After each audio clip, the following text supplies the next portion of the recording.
The Coffee People podcast is presented by Roastery Coffee Packaging. Roastery is the digital printing company that makes custom printed packaging for coffee products. They create packaging that make even small roasters look like a really big deal. At roastery.com, you'll find out about their fast turnaround time, high-quality product, and low printing minimums. It's what separates them from the rest of the industry. Roastery will quickly become your favorite source for custom American-made product packaging. They work with small, mid, and large coffee roasters, so if you're ready to upgrade your coffee packaging, go to roastery.com to learn more and connect with the team. Link in this podcast's show notes.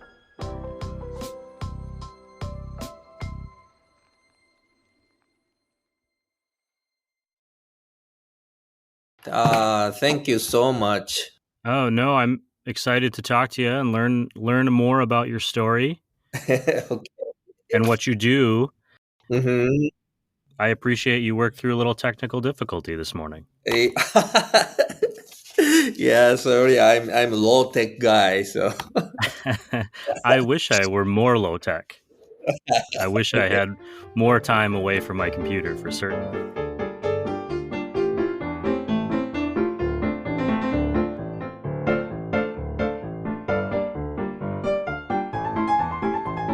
Hey, good morning, everyone. Welcome to the Coffee People podcast, which is part of the Roast West Coast Coffee Network and presented by Roastery Coffee Packaging. If you roast great coffee and you want to showcase it in a great-looking package, you'll find what you're looking for at roastery.com. I'm Ryan Woldt, and this is the Coffee Podcast, where we meet interesting people from all corners of the coffee industry. Today, I'm chatting with Masa Higashida, the CEO and president of NuZee Incorporated. NuZee is a coffee co-packing company that specializes in those single-serving pour-over packages you've probably been seeing at your favorite local roasters. They are based in Vista, California, but got their start in New Zealand.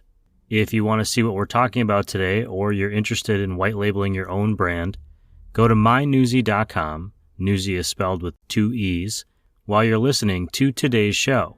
And if you're feeling so inclined, take a detour through roastwestcoast.com to check out this podcast's newsletter. As for me, I'm ready to share the last Coffee People Season 8 podcast and drink a mug of great coffee to celebrate. Maybe I'll put just a splash of First Light Coffee whiskey in there. I hope you're out there celebrating something with a cup of coffee too, because it is time for this Coffee People conversation with Masa Higashida, CEO and President at NuZee Incorporated.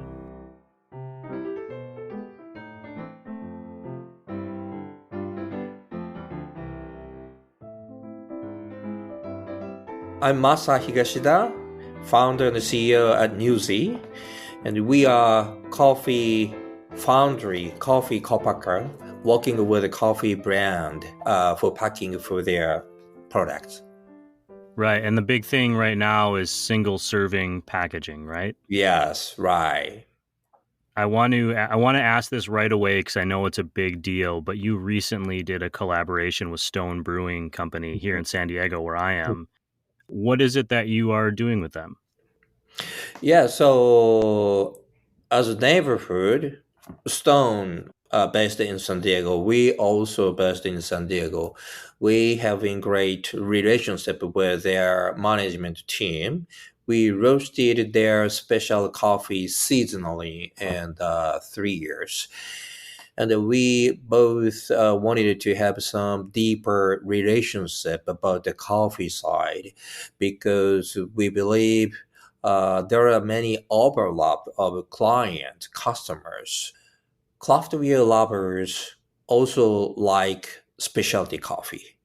Specialty coffee lovers also, love some kind of a special, detail manufactured, crafted beverage. That's why we started this relation. Stone is kind of an established name in craft brewing, and I think you just said something that I agree with. I come from a background in craft beer. Oh, And when I started drinking craft coffee, it was very easy for me to transition because I already understood the concept of tasting and, appreciating different origins and different styles. I would like to learn a little bit more about you, Masa. Do you have any first memories of coffee? I mean, you obviously work in coffee now, but how did your relationship with coffee start? Yes, the first memory of coffee to me was spent coffee. There is a small coffee shop where I lived in Nagoya, Japan. And the backside of that cafe, there is a huge, to me, maybe 3 years old, 4 years old, for a little boy, it's a huge, huge kind of a mountain of spent coffee. The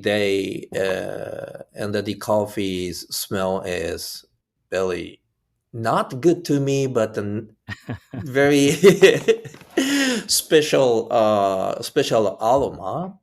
And we threw a small stone to the spent coffee mountain. That is my first memory of coffee. And when I was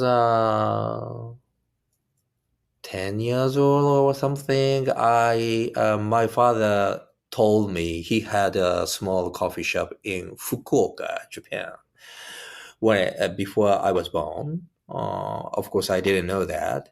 I never drink coffee, but my father loved coffee, drink every day, and he told that the story. So that is my first memory about coffee.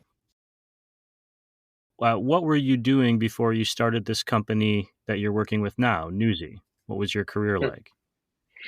Yes, my career started in financial industry. So I worked for a small financial firm in Japan when I was a trainee. And when I was 30 years old, I established the similar company in Seoul, Korea, and run the company in 8 years. And 2010, I sold out that company. Finance is good business, but you should get the big pleasure, you know, big amount, you know. So I wanted it to do something different from financial world, so that I decided to switch my business. I sold my business and moved to New Zealand for a break. Yeah. And then my understanding is that NuZee started in New Zealand. I'm just trying to make sure that I understand this right. It was inspired kind of by the 2011 tsunami, but could you give us a little Mhm. background and let us know what happened then and how you got that started? Yeah, so after I sold my company in 2010 and then moved to New Zealand, Auckland, it's a very beautiful city.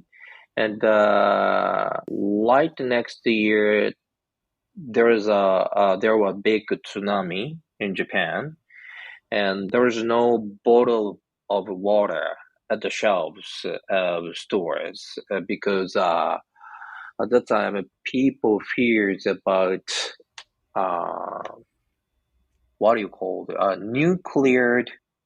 Yep, nuclear The yeah, reactor. yes, yes.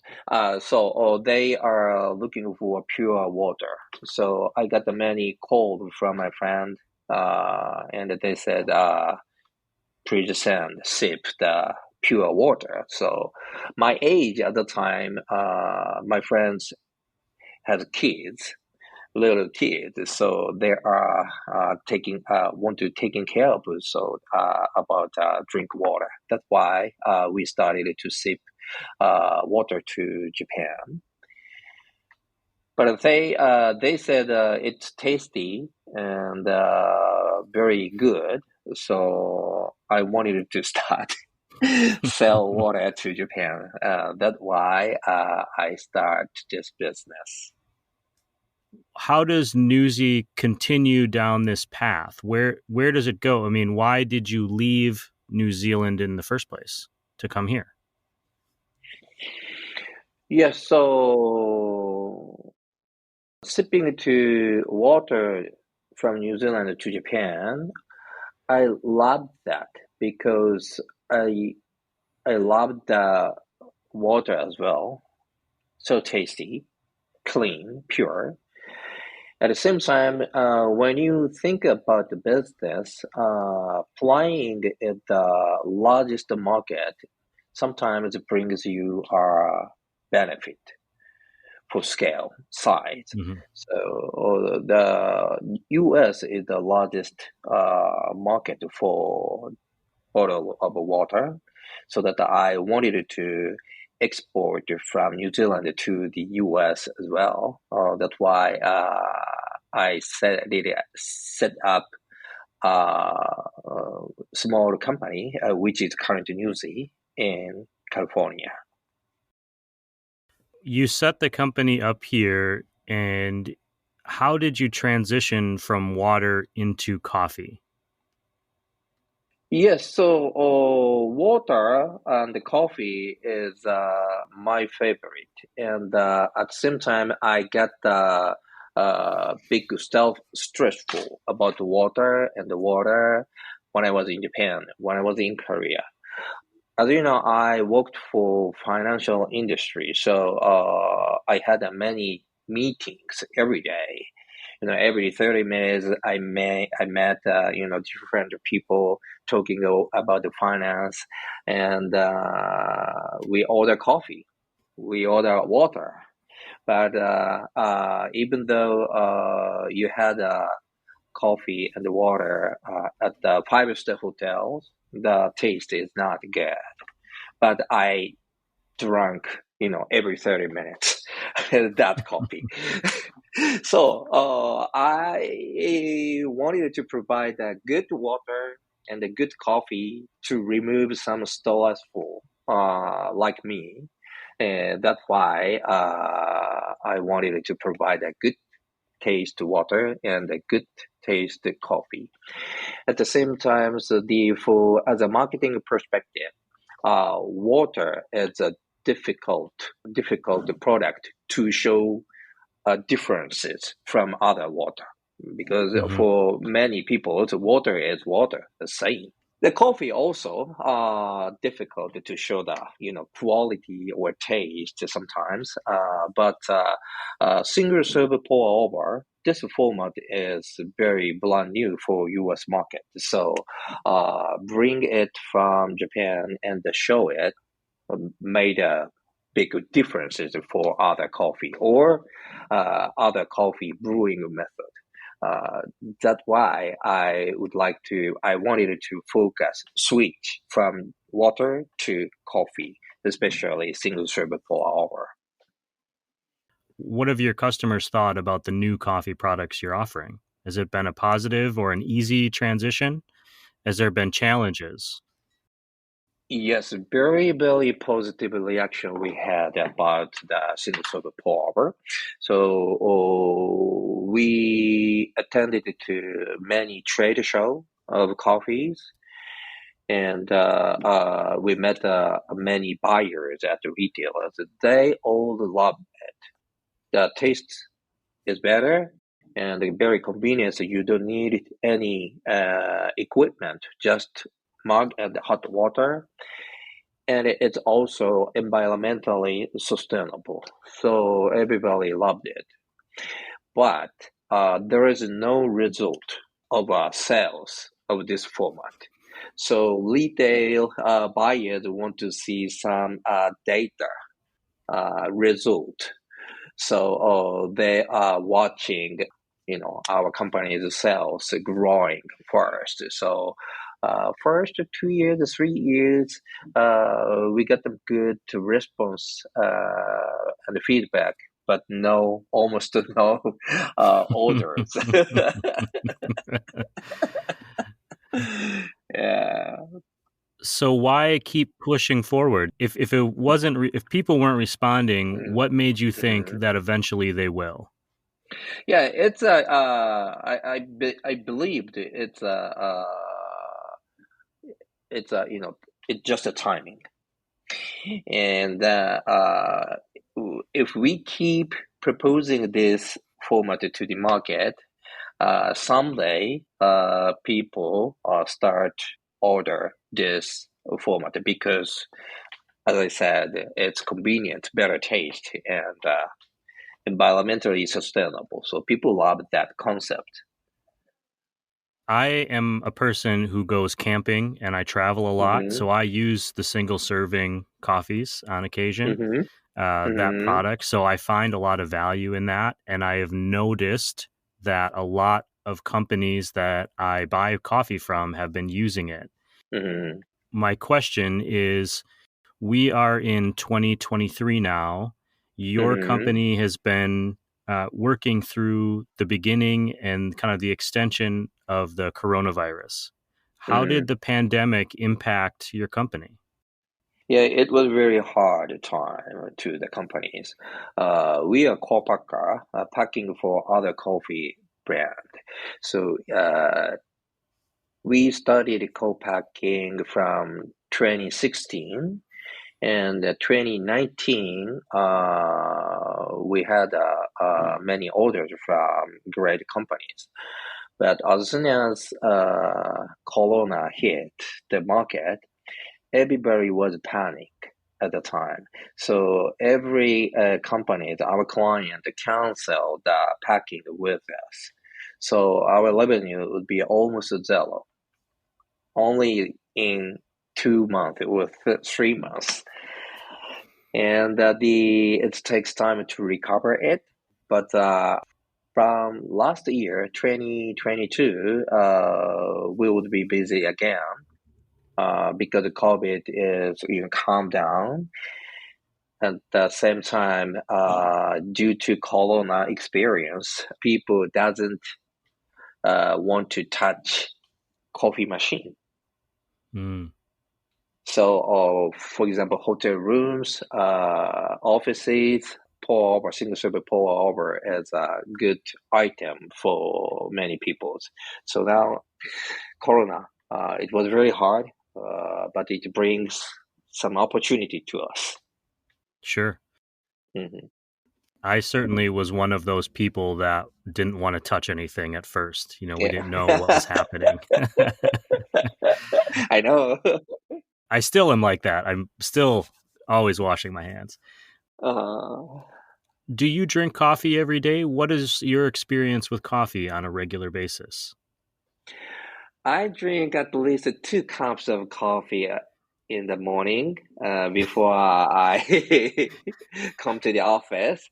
And at the office, I want to check every coffee we produced. So at least 5 cups, you know.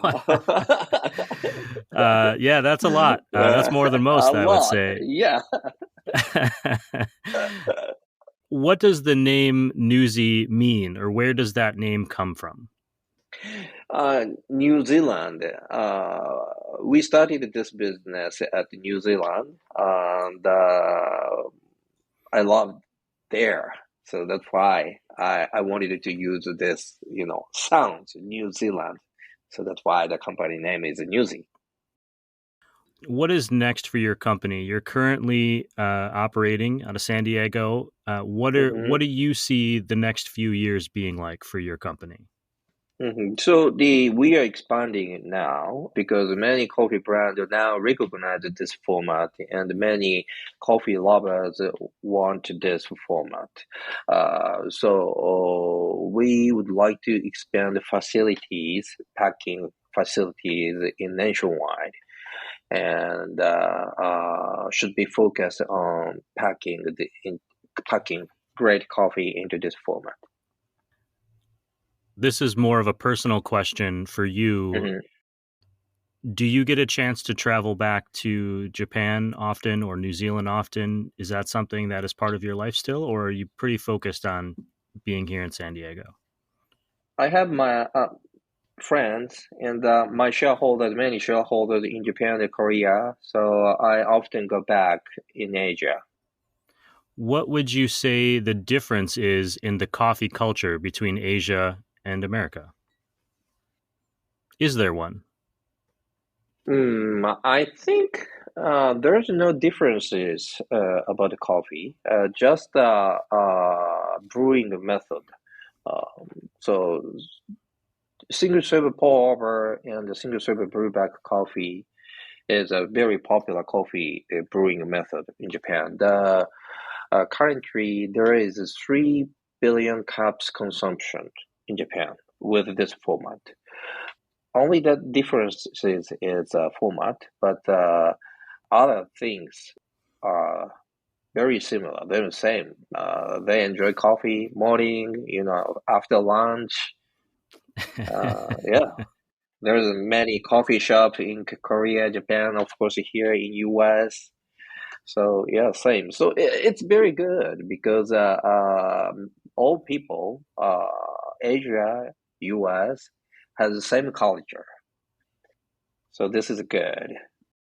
One of my favorite things about coffee is how I'm connected to people around the world every day with my cup of coffee. Well, And I think that's a very cool experience. This morning, I'm drinking a cup of coffee from the Congo in okay. Africa, which is Mm-hmm. unusual for me, but Mm-hmm. it's to know that somewhere somebody grew this coffee and Mm-hmm. it was, traveled the world to get to me is pretty amazing. Mm-hmm. I'm wondering when you just told us you drink a lot of coffee, Mm-hmm. but if you were to go to a coffee shop, what would you order? Straight black coffee. Do you have any particular origins that you like? I love, every coffee, so I love every, differences. But the when you check the black coffee, you can see the quality of that coffee shop. So that's why I would like to do that. And also, I love straight black, so that's why. Is there anything that I didn't ask you today or anything that you would like to share about NuZee?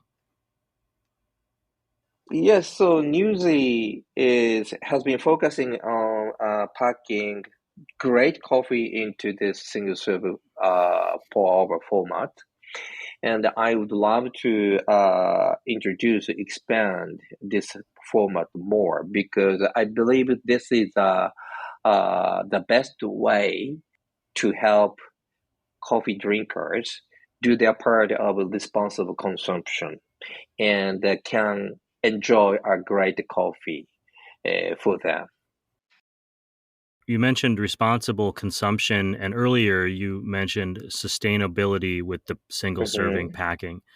Could mhm. you tell me what makes it sustainable?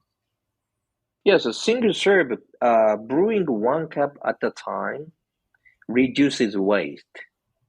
So you don't waste coffee, you don't waste water. This is a very important message for not only coffee drinkers but also non-coffee drinkers because to everybody, protect resources is very important. That's why single serve is a best way. Well, I can certainly appreciate that. Yeah. We just went through our first tropical storm here in San Diego, and the world is changing, so we need to be more proactive in our efforts. Yes. Masa, I really appreciate your time. I know you are very busy with the company and drinking all that coffee. Mhm. Thank you for being here and sharing some of your story. And I'm looking forward to getting an opportunity to meet you in real life and maybe have a cup of coffee someday. Thank you. Thank you, Ryan. Thank you so much. My pleasure as well.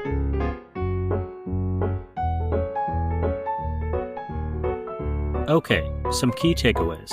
NuZee is a coffee co-packer that specializes in creating a single-serving pour-over experience for small roasters and great big brands like Stone Brewing. Masa is from Nagoya, Japan. He remembers playing near a spent coffee grind mountain behind a local coffee shop as a child. Later in life, he worked in finance and then started his own company in Seoul, Korea. It was a good business, but incredibly stressful, so he went looking for another path. He moved to New Zealand to take a break. And not long after that, a tsunami hit the Fukushima nuclear power plant in Japan, causing a meltdown disaster. A disaster that is actually still in the news today, 12 years later. There was an immediate need for clean water supplies. NuZee was born out of that need and Masa's desire to provide aid to his home country. His following entrepreneurial efforts were inspired first by providing water to Japan immediately after the tsunami, and again thinking about the bad hotel coffee he had been drinking while in finance, even when visiting a great hotel. Masa was instinctively filling a need. The need for safe drinking water, the need for better tasting coffee, and finally, the ability to create single-serving coffee experiences for travelers and campers and those coffee drinkers who just didn't want to deal with the full brewing process, but still wanted a great cup of coffee. Even though the initial response from customers, in particular wholesale coffee roasters, was positive, sales success didn't happen overnight, and the coronavirus initially scared clients off from investing in new coffee brewing formats. But when I asked why he continued, why he thought NuZee would succeed, Masa replied simply that he believed. His coffee journey has taken him around the world, and even though his company is based not far from this podcast booth, we connected because I sat on a plane next to Travis Gorney, NuZee's Chief Innovation Officer. He and I drank a cup of airplane coffee and got to talking. What are the odds of that? I and we all find connections through coffee. It's one of my favorite things about the industry. Besides, of course, the coffee. Thanks to Masa for taking some time to chat with us today. You can find all of the important links to NuZee on roastwestcoast.com and in this show's podcast notes. I'll also share more about their Big Stone Brewing collaboration. While you're on the roastwestcoast.com website, please sign up for the newsletter so you don't miss any of these interviews or Coffee Smarter Education pods. An enormous thank you to everyone who does. This show continues to be free because of listeners and readers signing up for the free and paid versions of the newsletter, and the support of our sponsors. We have great sponsors, like Roastar Coffee Packaging. Our presenting sponsor prints coffee packaging and focuses on building relationships with coffee brands who have a big story to tell, regardless of their size. Learn more at roastar.com. Our other coffee industry partners include Ignite Coffee Company, Maria Coffee, Cape Horn Coffee Importers, Zoombar Coffee and Tea, Ascend Coffee Roasters, Moster Coffee Company, Steady State Coffee Roasting, San Franciscan Roaster Company, Crossings Coffee, Acento Coffee Roasters, Camp Coffee Company, Civets Roasting Machines, First Light Coffee Whiskey, Hasea Coffee Source, and Coffee Cycle Roasting. Chris O'Brien is the owner and head roaster of Coffee Cycle Roasting, and also my collaborator and the coffee expert on the Coffee Smarter podcast. If you're trying to brew a better cup of coffee at home, you should be listening to that show. Find it wherever you're listening to this one, the Coffee People podcast, which is part of the Roast West Coast Coffee Network. I'll be back with a shortened pod next week to share what is to come in Season 9 of this show, and what the overall future of Roast West Coast looks like. I hope you'll check back then. This episode has been written, produced, and recorded by me, Ryan Woldt. Always tip your baristas, and be sure to drink good coffee.